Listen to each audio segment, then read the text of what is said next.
اور ان کی چیخ ایسی ہوگی کہ ان کے تمام تعدادوں میں سب اس چیخ کو سنیں گے، سن کر کے دہل جانے کی کیسی چیخ ہے یہ؟ تو غیبی آواز آئے گی، یہ اس انسان کی چیخ ہے جسے میں دولت دیا تھا، میں دولت عطا کی تھی اس کو، اور یہ میری راہ میں خرچہ نہیں کیا تھا، یہ زکات ادا نہیں کیا تھا، وَمِمَّا رَزَقْنَاهُمْ يُنْفِقُونَ، اور جسے میں دولت دیتا ہوں وہ میری راہ میں خرچہ کرتا ہے، وہی سب سے بہتر اور متقی انسان ہے۔ اللہ کی دی ہوئی چیز ہے، اللہ کی عطا کرتا ہے۔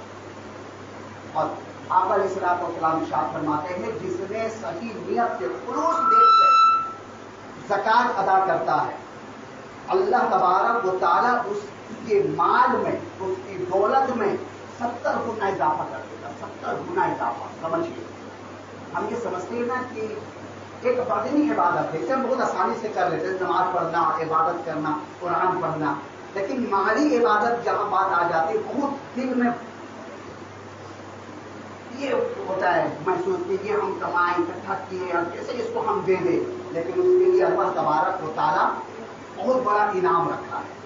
جو مالی عبادت کرتا ہے اس کے لیے اللہ تبارک و تعالیٰ بہت بڑا انعام رکھا ہے، پہلے آسمان میں، دوسرے آسمان میں، چوتھے آسمان میں، پانچویں آسمان میں، چھٹے آسمان میں، اور یہاں تک کہ سدرۃ المنتہا میں اپنے نام کے ساتھ اس انسان کا نام لکھتا ہے۔ اللہ تبارک و تعالیٰ فرشتوں سے کہتا ہے کہ اس انسان کا نام میرے نام کے ساتھ لکھو، اس لیے کہ اپنے مال کمایا اور ہمارے غریبوں میں مدد کیا، ہمارے غریبوں میں دیا ہے، اس کا نام میرے نام کے ساتھ لکھو۔ سدرۃ المنتہا میں لکھا جاتا حبیب اللہ، سدرۃ المنتہا میں جو زکات ادا کرتا اس کا نام سدرۃ المنتہا میں لکھا رہتا حبیب اللہ، یہ اللہ کے حبیب ہے، اللہ کا دوست ہے۔ اور اللہ کا دوست کون ہوتا ہے؟ اللہ ان اولیاء اللہ لا خوف علیہم ولا هم یحزنون، جو اللہ کے نیک بندے ہوتے ہیں، جو ولی ہوتے ہیں، وہی اللہ کے دوست ہوتے ہیں۔ تو اسے پتہ چلا ہے جو اپنے پیسے کو، اپنی دولت کو اچھی طریقے سے زکات ادا کرتا ہے اسے اللہ تبارک و تعالیٰ اپنا دوست کہا ہے، حبیب اللہ۔ اور جو خدا کا دوست ہو جائے گا وہ جہنم میں جائے گا، ہرگز جہنم میں دے جائے گا۔ اللہ چاہے گا میرا دوست جہنم میں جائے، ہرگز نہیں چاہے گا۔ اللہ تبارک و تعالیٰ اس کے نام کو اپنے نام کے ساتھ بلند کر دیتا ہے، ہر جگہ اس کا نام، پہلے آسمان میں، دوسرے آسمان میں، تیسرے آسمان میں، چھٹے آسمان میں، پانچویں آسمان میں، ساتویں آسمان میں، سدرۃ المنتہا میں حبیب اللہ، اللہ کا۔ اب آپ مسئلہ سمجھ گئے، زکات کن کو پر فرض ہے اور کن کو دینا ہے اور کن کو لینا ہے۔ اور جو زکات لینے کے لائق نہیں ہے، یعنی جن کے پاس ہے اتنا مال اور وہ اگر زکات لے رہا ہے تو پھر ان کے لیے بہت بڑا وبال بھی ہے۔ ہمارے پاس 50,000 ہے الحمدللہ، یا آپ کے پاس ہے، آپ ہی کر 50,000 بچ گیا ہے، اس کے بعد اگر آپ زکات کا پیسہ لے رہے ہیں تو اس کے لیے زکات دینے کے لیے جیسا انعام ہے، اسی طریقے سے ایسے انسان زکات لینے والوں کے لیے بھی وبال آیا اور جہنم میں جائے گا، اس کا نام جہنمیوں میں لکھ دیا جاتا ہے۔ اب زکات ہم کن کو دے سکتے ہیں؟ سورہ توبہ میں 7 لوگوں کو آیا ہے کہ ہم زکات دے سکتے ہیں، ان میں سے 3 لوگ اب نہیں پائے جاتے ہیں، 5 لوگ ہیں۔ پہلا غریب، سورہ توبہ میں آیت آئی ہے، پہلا غریب ہے، والغربا والمساکین۔ تو غریب اس کو کہتے ہیں جو صاحب نصاب تک نہیں پہنچا، اس کے پاس مکان ہے، کپڑا ہے، کھانے کا پیسہ ہے، لیکن صاحب نصاب تک وہ نہیں پہنچا ہے، تو ایسے غریب کو ہم زکات دے سکتے ہیں اور دینا چاہیے۔ ایسے غریب، اس کو غریب کہتے ہیں، لیکن غریبوں کو مانگنے کی اجازت نہیں ہے۔ اگر کوئی دے تو وہ لے سکتا ہے، لیکن ہاتھ پھیلانا اس کے لیے جائز نہیں ہے۔ جو غریب ہے، جو اچھا سے کھا پی رہے لیکن مالی نصاب تک وہ پہنچا نہیں، اس کو غریب کہتے ہیں۔ مسکین، اس کے بعد مسکین آیا۔ مسکین وہ ہے جس کے پاس کھانے کا بھی سامان نہیں ہے، آج کھا رہا ہے تو کل کا ٹھکانا نہیں کہ کھانا ہے کہاں سے کھائے گا، نہیں کھائے گا، وہ اتنا بھی پیسہ نہیں اس کے پاس کہ کل کھانا خرید کر کھا سکتا ہے یا اپنے گھر والوں کو کھلا سکتا ہے، اس کو مسکین کہتے ہیں۔ مسکین کے لیے جائز ہے مانگنا، وہ سوال کر سکتا ہے کہ ہمیں زکات کا پیسہ دو، زکات کا پیسہ۔ غریب کے لیے جائز نہیں ہے سوال کرنا۔ ہاں کوئی جان ہے کہ شخص غریب ہے، مجبور ہے، تو اسے ہم دے سکتے ہیں، غریب کے لیے جائز ہے کہ وہ زکات کا پیسہ لے، لیکن مانگنا جائز نہیں ہے، سوال کرنا جائز نہیں ہے. مسکین کے لیے جائز ہے، سوال کر رہا ہے وہ سوال کر سکتا ہے، مانگ سکتا ہے. تیسرا جو ہے وہ قرض دار، جو قرضے میں مبتلا ہو. ہمارا کوئی ایسا بھائی ہے جس کے بارے میں ہمیں معلوم ہے کہ قرض دار ہے، یہ قرضے میں بہت مبتلا ہے، یا جن کے پاس 4-5-3 بیٹیاں ہیں اور اس کے پاس اتنا پیسہ نہیں ہے کہ اپنی بیٹیوں کو شادی کر سکے، تو ایسے لوگوں کو ہم زکات دے سکتے ہیں. یا قرض دار ہو یا جن کے بہت بیٹیاں ہوں اور اپنی بیٹیوں کو شادی نہیں کروا سکتا ہے، تو ایسے لوگوں کو ہم زکات دے سکتے ہیں. اس کے بعد ہے مسافر. مسافر وہ شخص ہے جو اپنے گھر میں تو وہ صاحب نصاب ہے، مالدار ہے اپنے وطن میں، لیکن وہ سفر میں آیا، اس کا سامان سب لوٹ گیا، چوری ہو گیا یا وہ پیسہ ختم ہو گیا، تو ایسے مسافر کو زکات دینا چاہیے. ایسے مسافر کو زکات دینا چاہیے. پھر ہے سبیل اللہ، جو اللہ کے راہ میں نکلتے ہیں، جہاد کرتے ہیں، اور اس میں طلبہ بھی آ جاتے ہیں. سبیل اللہ کی راہ میں ہے، مدرسے میں پڑھتے ہیں، تو ایسے طلبہ کی آج ہم مدد کر سکتے ہیں جو دین کی خدمت کر رہے ہیں، دین حاصل کر رہے ہیں. اب اس پہ یہ علماء بھی آگے ایسے عالم دین جو صرف دین کی خدمت میں لگے ہوئے ہیں اور وہ صاحب نصاب تک نہیں پہنچے ہیں، تو ایسے علماء کو بھی آپ دے سکتے ہیں، ایسے حفظہ، ایسے عالموں کو بھی آپ دے سکتے ہیں جن کے بارے میں آپ کو معلوم ہے کہ یہ صاحب نصاب ہے اور یہ بہت پریشان حال ہے، تو یہ فی سبیل اللہ ہے، اللہ کے لیے یہ کام کر رہے ہیں، دین کا کام کر رہے ہیں، اور ان کا دوسرا کوئی کاروبار نہیں ہے. اگر ان کے پاس پیسہ نہ ہوگا، دولت نہ ہو کہ اپنے بچوں کو خرچہ پانی نہیں چلا سکتا ہے، تو ہمارا دین کا نقصان ہو سکتا ہے. یہ دین چھوڑ کر کے یا ڈرائیور بن جائیں گے یا بزنس مین بن جائیں گے، کچھ بھی کریں گے، بات پیڑ ہے، کچھ نہ تو کچھ کرنا ہی پڑے گا، پھر اس میں ہمارے دین کا نقصان ہے. حضرت عمر فاروق رضی اللہ تعالیٰ عنہ کے زمانے میں صحابہ کرام رضی اللہ تعالیٰ عنہ عرض کرتے ہیں، یا امیر المومنین، ہم سب سے زیادہ وظیفہ کسے دیں؟ جو ہماری حکومت میں ہے وہ افواج جو ہمارے دیش، ہماری کنٹری کی حفاظت کر رہے ہیں اسے دے، یا جو ہمارے بچوں کو تعلیم دے رہے اسے وظیفہ دے؟ تو حضرت عمر فاروق رضی اللہ تعالیٰ عنہ فرماتے کہ دیکھو، سپاہی ایک دھیم 1000 بنا سکتے ہیں، پیدا کر سکتے ہیں، لیکن عالم دین اگر کوئی ایک مر جائے تو اس کے عوض میں ہم دوسرا عالم دین پیدا نہیں کر سکتے. اس لیے ہمارے آقا علیہ الصلوۃ والسلام ارشاد فرماتے ہیں، موت العالم موت العالم، ایک عالم کی موت ایک دنیا کی موت ہے. یہ نہیں فرمایا موت الجنود موت العالم، یعنی ایک جنود یعنی ایک سپاہی کی موت ایک دنیا کی موت ہے. اگر ایک سپاہی بارڈر میں مرتا ہے، اگر وہ شہید ہوتا ہے، تو ہم اس کی جگہ پہ کتنے سپاہی اکٹھا کر سکتے ہیں، لیکن اگر ایک عالم دین اس دنیا سے رخصت ہو جاتا ہے تو اس کے عوض میں ہم دوسرا عالم دین نہیں لا سکتے. تو ہمیں چاہیے کہ عالم دین جو غریب ہے، بیچارے مجبور ہے، ان کی زیادہ سے زیادہ مدد کرے تاکہ ہمارے دین کا نقصان نہ ہو. آج بہت ایسے میں عالم دین کو دیکھتا ہوں کہ آٹو رکشہ چلا رہے ہیں، بس چلا رہے ہیں، دوسرے کام میں لگ گئے. کیا حضرت کیا کرے حضرت، پنکھا بہت کام ہے، چل نہیں رہا، اس لیے ہم دین کی خدمت چھوڑ کر کے دوسرے کاموں میں لگ گئے. تو یہ ہماری غلطیاں ہیں کہ ہم اپنے عالم دین کو دوسرے چیز میں لگا رہے ہیں. ایک وقت ایسا آ جائے گا کہ ہم امام ڈھونڈیں گے لیکن امام نہیں ملے گا، جنازہ رکھا رہے گا لیکن جنازے کی نماز پڑھانے والا کوئی اچھا مولوی نہیں ملے گا، قرآن رکھا رہے گا لیکن قرآن کی تعلیم دینے والا کوئی اچھا قاری نہیں ملے گا. ایسا دن آ جائے گا. اس لیے کہ ہم عالموں کی طرف سے لاپرواہ ہو گئے، بالکل لاپرواہ ہو گئے. ان کی آمدنی ہی کتنی ہے، 10,000 12,000. کیا ہوگا آج کے زمانے میں جس طریقے سے چل رہا ہے مہنگائی کو؟ آپ سوچیے، اپنے دل میں ہاتھ رکھ کر کے ایک بیچارہ غریب مولی، چلو الحمدللہ یہ بامبے شہر ہے، یہاں بہت خیرخواہ لوگ ہیں، وہ ساتھ میں یاد کسی طریقے سے علماء کرام کی مدد کر دیتے. لیکن اب گاؤں کھیڑے میں چلے جائیے، وہاں کے علماء کو دیکھیے، حافظوں کو دیکھیے، سن کر کے آنسو نکلے گا آپ کو. کتنا حضرت 7,000 مل رہا ہے، کتنا حضرت 5,000 مل رہا ہے، بتائیے. ان کے بچے نہیں ہیں، ان کی بیویاں نہیں ہیں. یہ سوچیے کہ آج ہم چاہتے ہیں ہم زیادہ سے زیادہ کمائیں، تو ہمارا فرض کیا بنتا ہے؟ اور غیروں کے جو لیڈر ہوتے ہیں ان کا دیکھیے، پادریوں کو دیکھیے، اس طرح ان کو بنا دیتے ہیں، اور غیروں کو دیکھیے جو ان کے لیڈر ہوتے ہیں، لیکن جو ہمارے لیڈر ہیں وہ بیچارے فقیروں سے بھی بدتر ہیں. تو ہم ان کی زیادہ خیال کریں گے. لیکن ہاں، وہی جو صاحب نصاب تک نہ پہنچا ہو، پوری میں کلیئر کر دے رہا ہوں آپ لوگوں کے سامنے. آج جیسے بہت ہمارے عالم دین ہیں جو صاحب نصاب تک نہیں ہے، جو کماتے ہیں کھاتے ختم ہو جاتا ہے، صحیح سے ان کا چھت بھی نہیں ہے، گھر کا بھاڑا بھر رہے، بال بچے اسکول میں پڑھا رہے، بہت پریشان حال. تو ایسے حضرت عمر فاروق رضی اللہ تعالیٰ عنہ کہ قول کے مطابق عالم دین کی خدمت کرے، طلبہ کی خدمت کرے جو مدرسے میں پڑھ رہے، اور غربا کی خدمت کرے. زکوٰۃ ان 5 لوگوں کے لیے دینا جائز ہے ہمیں، اور اسی کو دیں گے جو صاحب نصاب نہ ہو. اللہ تبارک و تعالی ہم سب کو اچھی طریقے سے زکوٰۃ ادا کرنے کی توفیق و رفیق عطا فرمائے. اور یہاں ہمارے حافظ بھی، ایک سامع بھی ہے، اور ہمارے مؤذن صاحب بھی ہے، میں بھی آتا ہوں الحمدللہ. تو جو تراویح پڑھاتے ہیں ان کے لیے ہمیں چاہیے کہ انہیں بھی کچھ ہم دیں. حضور اکرم صلی اللہ علیہ وسلم ارشاد فرماتے ہیں مزدور کی مزدوری دے دو اس کے پسینہ خشک ہونے سے پہلے، یعنی سوکھنے سے پہلے. تو حافظ لوگ الحمدللہ 30 پارہ اپنے سینے میں رکھتے ہیں، یہ بہت بڑی بات ہے. ہم ایک پوائنٹ صحیح سے نہیں سنا سکتے، اور حافظ کھڑے ہو کر کے پورا قرآن سناتے ہیں 27 دن میں. اب انہیں یہ بھی خیال ہوتا ہے ہم سجدے میں جانا، رکوع میں جانا، یہاں ختم کیے، یہاں سے شروع کرنا، کہیں غلطی نہ ہو. کتنی محنت کرتے ہیں وہ پار دکھ رہا، تو ان کا بھی خیال رکھے.